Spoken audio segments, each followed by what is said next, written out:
자, 우리 친구들 안녕. 한 주일 동안 잘 지냈나요? 이번 시간에는 병자성사에 대해서 한번 알아보겠습니다. 그럼 시작기도 먼저 할게요. 자, 성부와 성자와 성령의 이름으로 아멘. 치유해 주시는 예수님, 저희가 아플 때 언제나 예수님의 사랑으로 어루만져 주시고 치유될 수 있도록 함께 해주세요. 그리고 제 주변에 아픈 사람을 기억하고 돌볼 수 있도록 할게요. 지금 이 시간 예수님의 사랑을 더욱 알 수 있도록 해주세요. 우리 주 예수 그리스도를 통하여 변하이다. 아멘. 성부와 성자와 성령의 이름으로 아멘. 자, 그럼 이번 시간 만남 주제 한번 볼까요? 12번째 만남. 치유해 주시는 예수님. 지난 시간 우리는 세례성사를 통해 하느님의 자녀가 되면서 죄를 용서받았습니다. 하지만 살아가면서 죄를 짓게 되는데 그때 고해성사를 통해서 하느님과 멀어졌던 우리의 마음도 다시 가깝게 될 수 있는 은총의 선물을 받았습니다. 고해성사를 보려면 왠지 겁부터 나고 미루고 싶은 마음도 생기고 죄에 대해서 깊이 생각도 못하는 그런 경우들이 생길 수 있어요. 하지만 고해성사를 했을 때 기분과 느낌을 다시 생각해보고 마음의 치유를 통한 하느님의 깊은 사랑을 떠올려 본다면 잘 할 수 있지 않을까요? 고해성사를 자주 하는 우리 친구들이 되었으면 좋겠습니다. 자, 그럼 말씀 새기기 한번 볼게요. 마르코복음 6장 12절에서 13절의 말씀입니다. 제자들은 떠나가서 회개하라고 선포하였다. 그리고 많은 마귀를 쫓아내고 많은 병자에게 기름을 부어 병을 고쳐주었다. 예수님께서는 여러 활동을 하셨는데 그중 병자를 치유하셨습니다. 도시와 촌락을 두루 다니며 많은 이가 병자와 마귀에 들린 사람들을 데리고 나왔고 그들은 치유를 받았습니다. 그러면서 예수님께서는 그 사람들에게 고통을 당하는 일이 없는 하느님 나라가 이미 시작되었다는 것을 알려주시기도 하셨지요. 말씀 새기기 구절은 성경에서 찾아보면 예수님께서 12제자를 파견하셨을 때 제자들에게 해주신 말씀이세요. 예수님께서는 12제자를 파견하면서 병자들에게 기름을 발라주며 그들의 병을 고쳐주라고 명령하셨습니다. 자, 이어서 바로 말씀 읽기 한번 볼게요. 첫 번째는 교회는 7성사 중에 특별히 병으로 고통당하는 사람들에게 힘을 주기 위한 성사가 있음을 믿고 고백한다. 병자성사가 그것이다. 교회 교리서 1511항이고 다음은 병자성사의 목적은 중병이나 노쇠에 따르는 어려움을 겪고 있는 그리스도인에게 특별한 은혜를 베푸는 것이다. 교리서 1527항입니다. 말씀 읽기에서는 어떠한 때에 병자성사를 받아야 한다고 알려주고 있습니다. 우리는 병으로 힘들어할 때 하느님의 은총을 더 받을 수 있게 되는데 그것이 바로 병자성사예요. 참기 힘든 고통 중에 있는 환자는 신체의 능력이 저하될 뿐만 아니라 마음도 약해지게 됩니다. 병자성사는 병으로 고통당하는 사람들에게 힘을 주기 위한 성사예요. 자, 그럼 알아가기를 통해서 좀 더 알아볼까요? 자, 알아가기 1번. 예수님께서는 많은 사람들을 고쳐주셨습니다. 다음 성경 이야기를 읽어보고 이야기해 봅시다. 자, 우리 친구들 이번 주도 영상을 잠시 멈추고 마르코복음 2장 1절에서 12절, 8장 22절에서 26절 한번 읽고 다시 교리를 듣도록 합시다. 자, 다 읽고 왔나요? 한번 볼까요? 자, 첫 번째 2장 1절에서 12절의 말씀은 어떤 내용이었죠? 네, 중풍병자를 고치시는 내용이었죠. 자, 그럼 중풍 환자는 어떤 생활을 해왔을까요? 오랜 시간 병을 앓고 병은 점점 악화되면서 힘들게 살아왔을 것입니다. 그렇다면 이 중풍 환자는 어떻게 예수님을 만날 수 있었을까요? 예수님을 만나면 병이 나을 거라는 믿음 때문에 친구들이 이 환자를 예수님이 계신 곳에 데리고 갔죠. 그리고 지붕 위에 올라가 밧줄에 묶어 친구를 내려 보냈죠. 자, 그러면 8장 22절에서 26절의 말씀은 어떤 내용이었습니까? 벳사이다의 눈머니를 고치시다. 눈머니를 고치시는 내용이었죠. 자, 사진을 보면은 지금 예수님께서 눈머니, 장님의 눈을 고쳐주고 계시죠.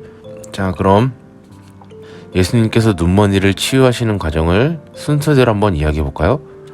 자, 첫 번째, 눈에 손을 대어달라고 장님이 요청을 했죠. 그런 다음 예수님께서는 마을 밖으로 데리고 나가셨어요. 그리고 세 번째는 예수님께서 그의 눈에 침을 바르시고 손을 얹으셨죠. 그리고 나서 마지막으로 다시 그의 눈에 손을 얹으셨습니다. 자, 그럼 예수님께서 치유하신 동안 눈머니는 어떤 마음이 들었을까요? 네, 치유받고 앞을 다시 볼 수 있을 거라는 생각이 아마 두근두근 했을 것 같죠, 여러분? 자, 친구들, 예수님은 치유하고 구원하신다. 예수라는 이름은 하느님이 구원하신다는 뜻이고, 그리스도는 기름 부음 받은 이라는 의미입니다. 이 이름은 예수님께서 치유할 힘과 구원해 주시는 분이심을 알려줍니다. 병으로 고통받거나 죽을 위험에 처해 있는 신자들에게 예수님의 치유와 구원의 은총을 베푸는 것을 병자성사라고 합니다. 성경을 보면 예수님께서는 아픈 사람들을 많이 치유해 주셨어요. 예수님께서는 우리가 병에 걸려 고통을 당할 때도 그 병을 이겨낼 수 있는 힘과 용기를 주지요. 예수님께서는 아픈 사람들을 구원해 주시기 위해 병자성사를 세우셨어요. 병자성사는 이렇게 생겨났습니다. 우리도 예수님의 모습을 본받아 병든 이를 격려하고 위로하며 정성껏 돌봐주어야겠습니다. 자, 그럼 우리 병자성사에 대해서 조금 더 알아볼까요? 자, 그 전에 야고보 5장 14절에서 15절 말씀 한번 볼게요. 여러분 가운데 아는 사람이 있습니까? 그런 사람들은 교회의 원로들을 부르십시오. 원로들은 그를 위하여 기도하고 주님의 이름으로 그에게 기름을 바르십시오. 그러면 믿음의 기도가 그 아픈 사람을 구원하고 주님께서는 그를 일으켜 주실 것입니다. 또 그가 죄를 지었으면 용서받을 것입니다. 자, 그럼 바로 예식 한번 볼까요? 어떻게 이루어지는지. 병자성사는 심하게 다친 사람이나 중병에 걸린 사람, 또 나아가 또 나이가 많고 쇠약해진 사람들을 위해 거행합니다. 한 번 이상 받을 수 있죠. 그리고 병자성사의 도유, 사제가 아픈 사람의 이마와 두 손바닥에 기름을 발라주며 다음과 같이 기도합니다. 주님께서는 당신의 자비로운 사랑과 기름 바르는 이 거룩한 예식으로 성령의 은총을 베푸시어 이 병자를 도와주소서. 또한 이 병자를 죄에서 해방시키시고 구원해 주시며 자비로이 그 병도 가볍게 해 주소서. 아멘. 병자성사는 신부님께서 직접 직전하세요. 병자의 이마와 양손에 성유를 바르고 병자에게 필요한 은혜를 청하는 기도를 하십니다. 병자성사를 받으려면 먼저 고해 성사를 받아야 하고 병자성사 후 성체를 받아 모시게 돼요.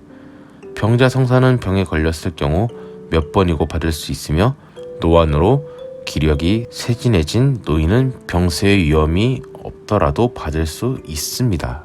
자, 그럼 이거를 조금 더 쉽게 한번 볼까요? 아래 질문과 답을 한번 봅시다. 병자성사는 어떤 사람들이 받는 성사일까요? 몹시 아픈 환자들이나 죽음이 가까워진 사람들이 받을 수 있습니다. 그러면은 성사는 어떻게 받나요? 신부님께서 환자를 방문해서 머리에 손을 얹고 이마에 기름을 바르며 하느님께서 축복해 주시기를 기도하시죠. 병자 성사를 받으면 어떤 은총을 받게 되는 거죠? 고통을 이겨내도록 하느님께서 힘과 용기를 주시고 마음을 평화롭게 해주세요. 또 어떤 경우에는 병이 치유되기도 한답니다. 그리고 죽음이 가까워진 환자들은 병자 성사를 받고 나서 기쁘고 평화롭게 죽음을 맞이하고 하늘나라에 들어가게 됩니다. 우리 친구들은 갑자기 많이 아팠을 때 주님의 사랑을 절실히 느낀 적이 있나요? 하느님께서는 병자 성사를 통해 아픈 사람들을 위로해 주시며 병이 나을 수 있다는 희망과 용기를 주십니다. 또 죽음이 가까워진 환자들을 병자 성사를 통해 하늘나라에 계시는 하느님의 곁으로 갈 준비를 할 수 있게 도와주시지요. 우리 친구들 주변에 아픈 사람들 있으면은 기도 많이 해주시길 바랍니다. 자, 그럼 살아가기 한번 볼까요? 노자성체란 무엇일까요? 교회는 죽음을 앞둔 사람들에게 병자의 도유 외에도 영성체를 할 수 있도록 합니다. 이것은 긴 여행을 위한 준비라는 뜻인 노자로 성체를 모시기에 노자성체라고 합니다. 내 살을 먹고 내 피를 마시는 사람은 영원한 생명을 얻고 나도 마지막 날에 그를 다시 살릴 것이다. 요한복음 6장 54절에서 하신 말씀처럼 하느님 아버지께로 건너갈 때에 모시는 성체는 부활의 힘입니다. 성체 성사가 여기에서는 죽음에서 생명으로 이 세상에서 하느님 아버지께로 건너가는 성사가 됩니다. 자, 알겠죠, 여러분? 노자 성체란 이런 것입니다. 자, 그럼 마무리. 우리는 한 번쯤은 사고로 다치거나 감기에 걸려 힘든 적이 있을 거예요. 우리 곁에서 사랑으로 돌보아 주신 분을 떠올릴 수 있나요? 가까운 가족이 생각날 거예요. 예수님의 삶을 성경 속에서 보면 아픈 사람들에게 치유해 주시고 돌보아 주십니다. 우리가 가족에게서 느꼈던 사랑처럼 예수님께서도 더 많이 우리를 돌보아 주고 계세요. 또한 우리는 아픈 사람들에게 관심을 갖고 그들을 편안하게 해주고 격려해주면서 그들을 도울 수 있습니다. 이렇게 우리가 받은 사랑을 나누고 실천할 때 예수님을 닮게 돼요. 알겠죠, 여러분? 예수님의 가르침을 많이 따라하면 예수님을 닮게 되는 거랍니다. 자, 이번 주 과제는 없습니다. 그리고 다음 만남 주제 한번 볼까요? 13번째 만남, 사도들을 선택하신 예수님에 대해서 한번 알아볼게요. 출석 체크 꼭 해주시고요. 자, 그럼 마침 기도 하겠습니다. 오늘 마침 기도는 병자를 위한 기도를 할 건데, 저 두꺼운 3개 가로 안에 아픈 사람의 이름은 이렇게 써져 있는 칸에 지금 여러분들이 생각하는 사람들 중에 아픈 사람이 있으면은 그 사람의 이름이나 세례명을 넣어서 기도해주면 됩니다. 오늘 선생님은 선생님의 세례명을 넣겠습니다. 자, 그럼 마침 기도 한번 해볼까요? 성부와 성자와 성령의 이름으로 아멘. 전능하시고 영원하신 하느님 아버지께서는 앉는 사람에게 강복하시고 갖가지 은혜로 지켜주시니 주님께 애원하는 저희 기도를 들으시어 미카엘의 병을 낫게 하시고 건강을 도로 주소서. 주님의 손으로 일으켜 주시고 주님의 팔로 감싸 주시며 주님의 힘으로 굳세게 하시어 더욱 힘차게 살아가게 하소서. 우리 주 예수 그리스도를 통하여 비나이다. 아멘. 성부와 성자와 성령의 이름으로 아멘. 자, 수고 많이 하셨습니다. 다음 시간에 또 만나요. 안녕.